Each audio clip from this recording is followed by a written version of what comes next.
Hello everyone, I'm here with the deck tech for the deck that I'm going to run in this Pauper League. So the deck that I'm going to run today is Abzan Tortured Existence, which mostly revolves around the Tortured Existence. So basically this just allows us to cycle creature cards from our hand and turn them into cards from our graveyard. The main engine is with Grave Scrabbler. So Grave Scrabbler is a madness creature.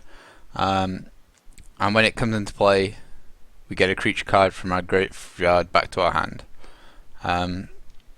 So this basically lets us be up a card straight away, this combo. And the main way of advancing the board state to a point where we win the game is we have Carrion Feeder that gets bigger from sacrificing creatures.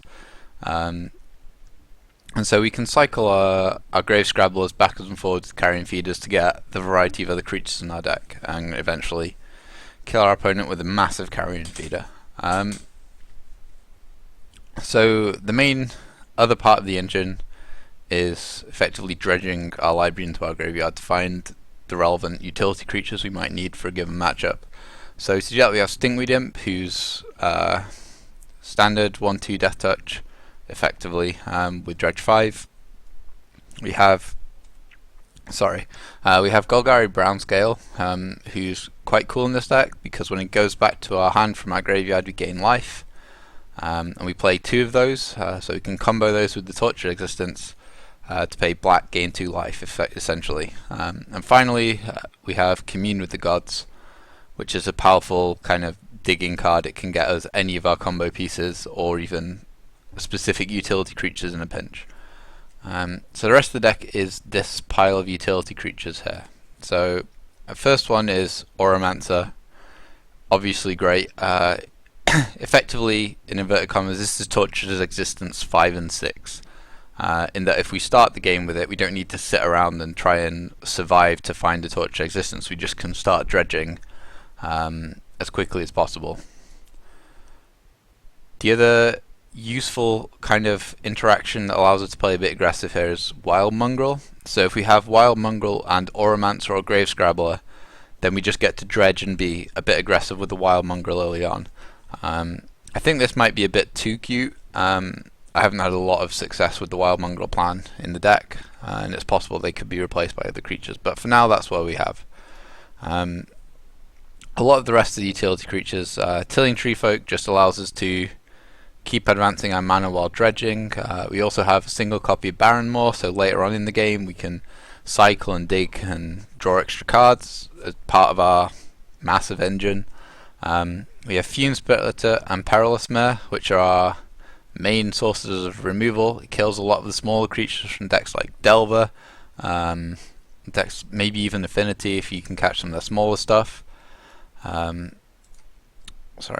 have Servant of the Scale, who lets us kind of, again, this guy's a bit cute. I've not tested too much with him. The idea is that it allows us to make more than one big creature, so they can't just repeatedly block the Carrion Feeder forever.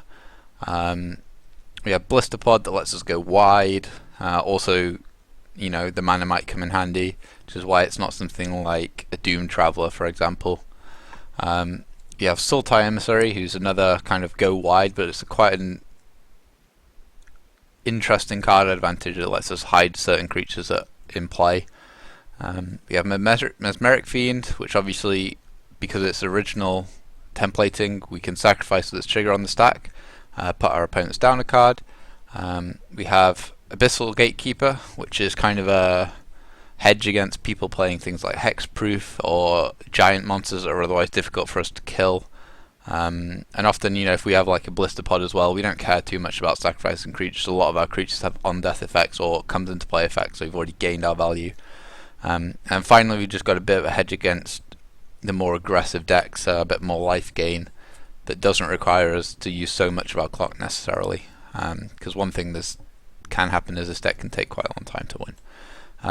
The sideboard, you have more life gain cards, some enchantment hate, some removal spells. I don't know how necessary these are, especially because they can target non-black creatures.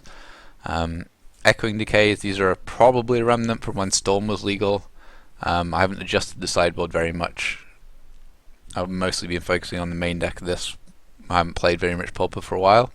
Another Mesmeric Fiend, again, just to grind people out a bit more easily. You don't have to dig as far to find one. Another Emissary for more card advantage engines, and a Vulturous Haven, which we'll see whether we ever use or not. I tried it a bit, it was okay, it's not great. So I will enter a league and record a few matches for you.